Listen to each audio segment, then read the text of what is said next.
There have been more than 250 mass shootings in 2022, and this number is predicted to rise as the year progresses.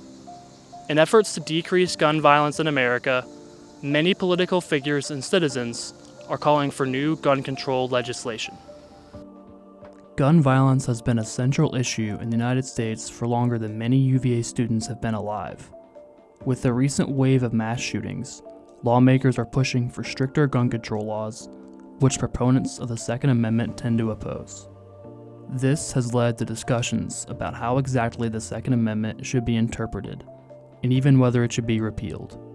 We spoke to Abigail Spanberger, Congresswoman for Virginia's 7th District, on the Second Amendment and gun control. Do you think the Second Amendment should be repealed, and is this something that seems feasible to you? I don't think it should be repealed, and I don't think that that's the solution to the challenges that we face. The solution to the challenges we face are reasonable, common sense legislation, laws that respect the Second Amendment and respect due process when it comes to background checks. So there's a wholly constitutional element of past laws that have been put in place that have worked to keep our community safe, and we need to look forward and update them given the changes in technology and firearm types that are available. I think that ultimately we need to agree upon the goal of the conversation and the debate. And for me, the goal and the purpose of this debate as it exists is that we should be looking at ways to keep people safe, keep our community safe, save lives, because in the United States of America, we have rates of gun violence and death by firearms that just don't exist in other countries. And so there are steps that we can take to keep people safe, to keep our communities safe. And that's why I support background checks for all firearms purchases. It's why I support closing the Charleston loophole. It's why I support extreme risk protective orders. It's why I support limiting magazine size. It's why I support ensuring that the age at which someone can buy a handgun is the same as the age at which someone can buy an assault style rifle. And currently you can buy an AR-15 at 18 and a handgun at 21. And so that disparity is problematic. And it's why I support a production stoppage on assault style weapons. And these are the things I support, but taking any of those individual steps forward and passing legislation related to any of those individual elements in and of themselves would create progress, would save lives. And so I think the conversation should be, these are all of the policy options that are supported by data in terms of the lives that they could save. Which steps forward might we want to take? Another possible solution to reducing gun violence is the implementation of red flag laws. Red flag laws have already been put in place in 19 states and are designed to temporarily remove firearms from someone who may be a danger to themselves or others. We spoke to UVA law professor Richard Bonney about the effectiveness of these laws. Under certain circumstances, people are at higher risk and pose a greater risk, again, to themselves if it's suicidal concerns, or to other people. Most people who engage in violence to other people do not have serious mental illness and are not committable. But their families and others and their neighbors are worried about them.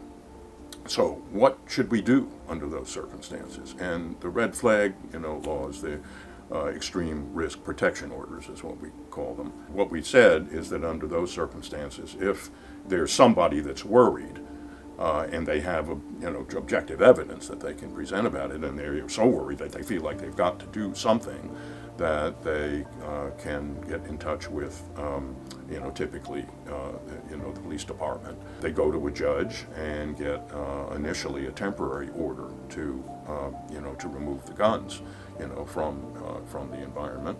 And this is not a criminal proceeding. A person doesn't have any criminal record. It's just basically a way of reducing risk.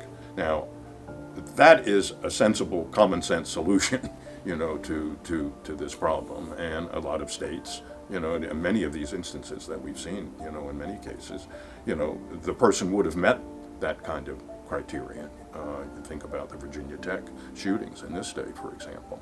And it was really circumstances like that where we've kind of tended to have a mental health response. And sometimes it's necessary. Sometimes you need to be in a hospital. But in other situations, you can't really make the case for that, but you know that there's elevated risk.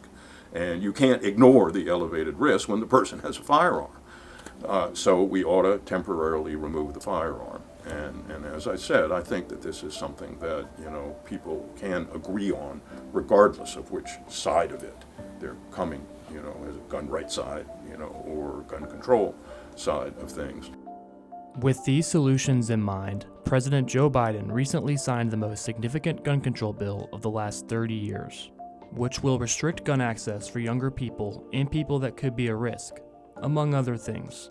We spoke to Miles Coleman, the associate editor of Sabato's Crystal Ball, a newspaper run by UVA's Center for Politics, about this landmark bill. It's been, maybe a few weeks since the shooting in Texas. I think that type of momentum was very helpful. Really, in politics, timing is everything. So I think there was more of a sense of urgency behind this bill that gave it a bit more momentum. I think what a lot of people have to remember is, this doesn't have parts that the Democrats wanted. There's no ban on assault weapons, for instance. It does have some red flag laws. It does have a lot of that funding for schools and mental health.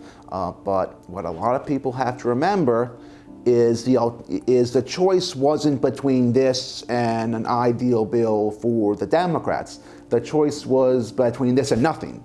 You kind of have to take what you can get within whatever the political realities are. And as long as you have Senators Manchin and Sinema who are against abolishing the filibuster, the Democrats are going to need to, for an initiative like this, that's as broad as this, that's as kind of culturally significant as gun reform, you're going to need to bring some Republicans on board. What was very helpful, I think, is that I noticed that a lot of the Republican senators who are retiring this year got on board with it. Those retiring Republicans who don't have to face any potential backlash in their districts or states.